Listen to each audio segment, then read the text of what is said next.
Greetings respected personalities on the dais and friends.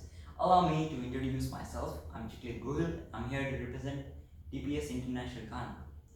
Today we confront an issue that is like a business transaction, hides behind the facade of economic opportunity and environmental neglect. In a world of clemency, illegal mining in Ghana is a chilling, decent depths of greed and exploitation. So what's the real deal with clemency? Well, it's a gold rush, my friends. It's a real life Wild West, where the lawless roam free and are digging up earth for shiny nuggets. Well, it's not just about the gold, it's about the destruction that it causes in its wake. On one side, its quest for survival, on the other, its methodical annihilation of our natural world.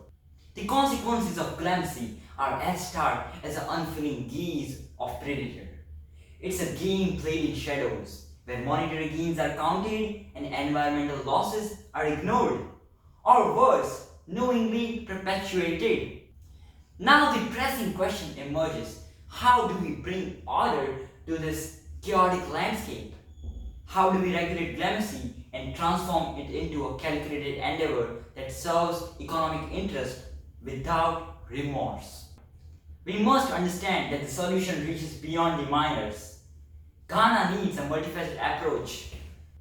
First and foremost, we must strengthen the rule of law, means holding individuals and corporations accountable for their actions.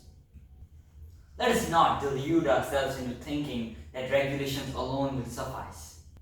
We can't just bulldoze miners' homes and call it progress. We must provide education and alternatives for these miners, as if engineering a hostile takeover of their current occupation. Ghana's natural beauty is one of the greatest assets, and we must preserve it for our future generations to come.